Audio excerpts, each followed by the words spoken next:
today we are hosting an important guest. We have here today with us Mr. Richard Beckwith, the WCDF president. Hello, Mr. President. Hello, Federica. How are you today? It's good to be.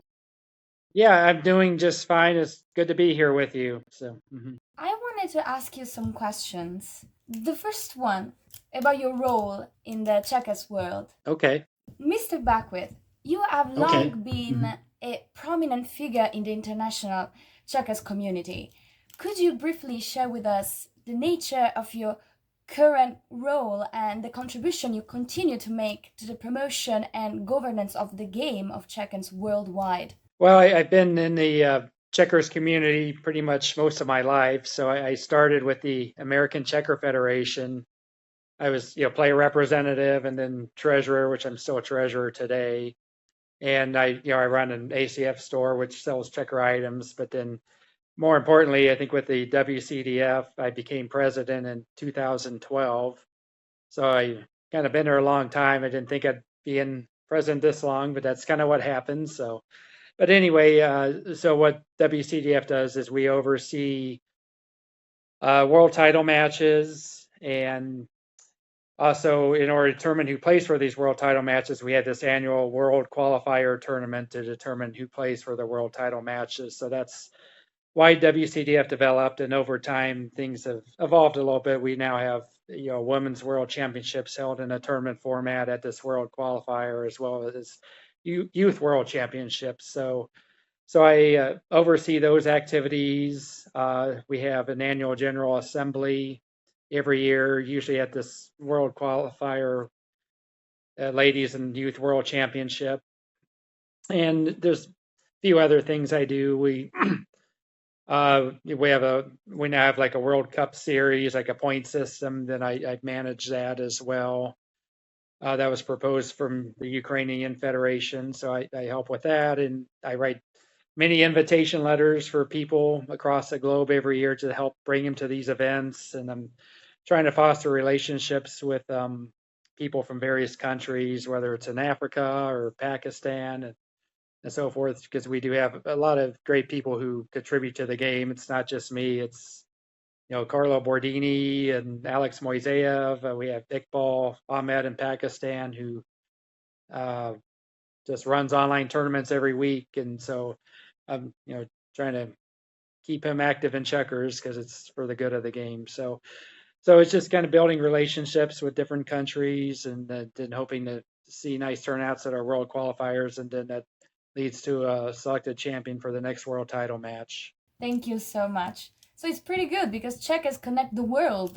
Yes. I've been grateful that I've been able to just travel the world playing checkers, seeing all these great players from different countries and seeing a different host city each year for this world qualifier. So yeah, it's been a big part of my life that I'm grateful for. And I would like to ask you a particular questions about Italy.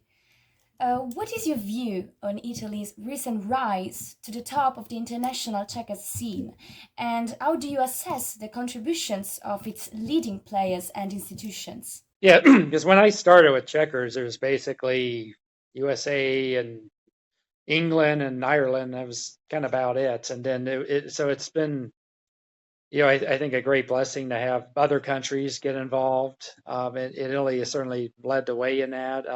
Just others too, Barbados and Turkmenistan, Ukraine. There's been many of them, but there's just something particularly, exciting about what Italy has brought to the game. We had Michele Borghetti, we had Matteo Bernini, Sergio Scarpetta, of all come and joined our checkers community and went on to be world champions, and two of them are still world champion today. It goes you please and three move. And they have many other great players as well. They have strong youth every year at these world youth championships. And I know they have good players. We had a great international match, USA versus Italy in Rome several years ago, and they beat us by one game. But congratulations to the Italian team for pulling that off. That was, and obviously, I do have to hand it to the FID. They stage very professionally run tournaments that I've been to. They've been wonderful hosts, and Last year, they even arranged a private audience with the Pope, and he even got the Pope to talk about, how great mind games and drafts is, and how often does that happen. So that's just, kudos to the Italian Federation for all that you do and putting on all these world title matches. So. I wanted to ask you a third question about one of the first World Championship match held in Puglia, in Italy. So, for the first time, a World Championship match in the three-move style is being held in Italy, specifically, as I said before, in the region of Puglia, featuring Melikaya Nonyukela and Sergio Scarpetta. So, what are your thoughts and expectations for this highly anticipated encounter? Well, first, I want to thank Italy very much for agreeing to even stage this match in Italy, because every year we look for venues to hold matches and world qualifiers, and Italy has certainly done its share and helped with staging all these great checkers events. As far as this match, I know Sergio Scarpetta well. I've known him for years, played him many times. He's probably the best at three move out there right now. Not sure anyone can beat him, but you never know. There's upsets in sports, and they have to come and play the games. So I think he has a great competitor this time. Melikaya Nonyukela has won back-to-back world qualifiers, first in Turkey and then in Germany, both against tremendous fields of top players from USA and Kenya and other South Africans and Italians, and he won it twice in a row, so that's quite an achievement with who he was competing against. And he also played a world title match last year, and I think that'll give him some additional experience coming into this year, and hopefully that'll sharpen his preparations to have another go at it for the world title. So I just hope it's hope to see good games and a good competition, and a good close match is always very exciting for those kibitzers who are watching online. So just may the best man win. I just hope to see some good games and look forward to a good close match. I would like to ask you another question about the meaning and the evolution of the World Championship match. What does the World Championship match represent for the WCDF, and how has this event evolved over the years in terms of format, visibility, and global impact? Yeah.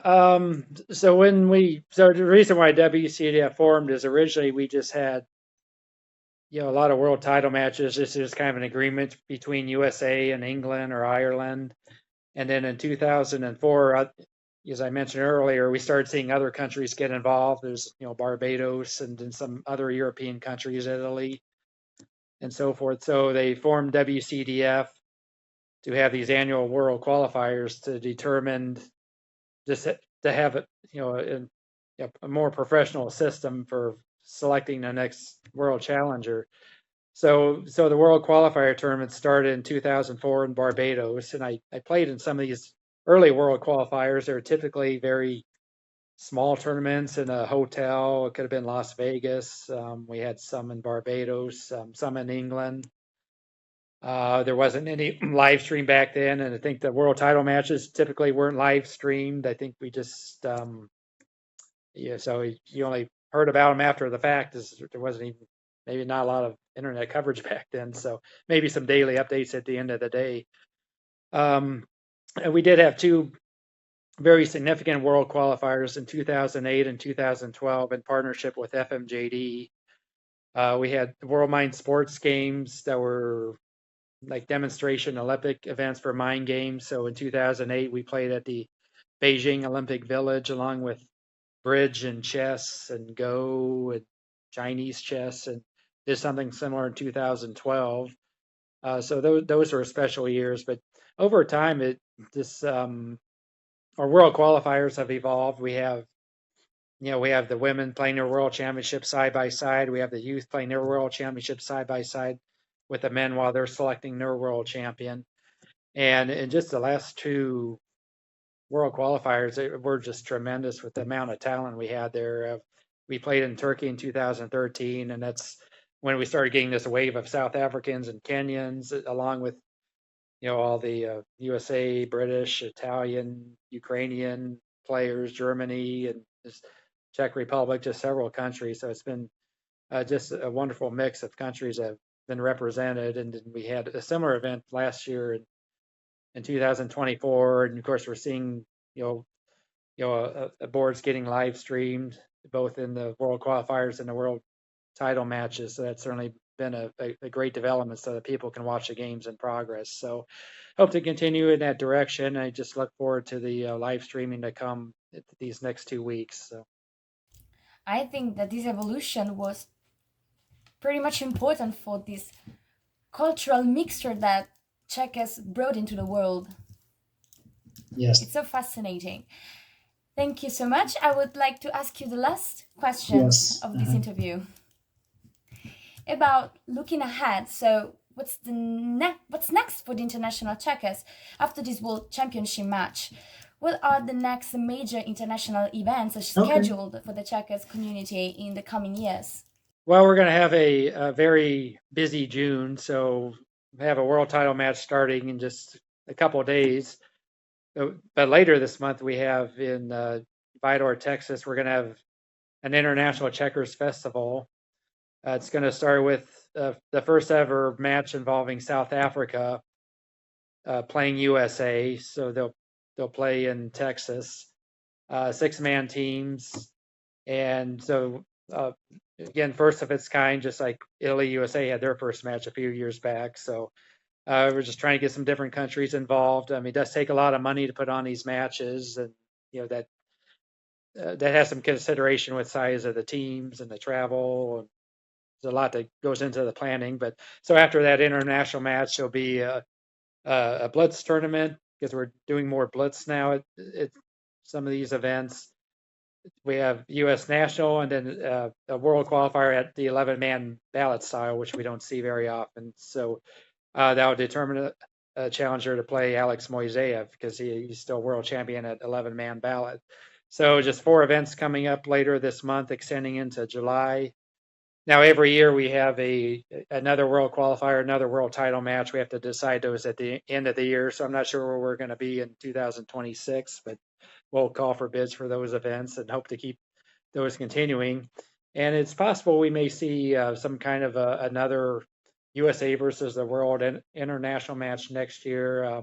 We're hoping to do that next year or this year, but the budget kind of didn't allow it. But I think Alex Moiseev is thinking about doing this for next year, but depends on what Vidor, Texas can contribute. They've been just wonderful sponsors of the game in recent years, putting a lot of money into checkers. But if they continue and if Alex Moiseev continues to promote these events, we may see some kind of a USA versus the world where we may have a couple of players from 4 different countries come and play the USA. So that be something very unique that we're looking to see if we can pull that off. So, and we also want to mention we still have, for the last several years, we've had online tournaments. Most they're these very fast play blitz tournaments, but we have online tournaments 5 days a week now with the help of Iqbal Ahmed in Pakistan. We also, I think the Kenya has online tournaments now too. So they're keeping things alive for those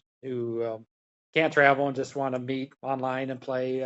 We welcome people to do that too. It's quite an international mix of people that play those events too. So they're welcome to come join us online as well. Thank you a lot for this interview.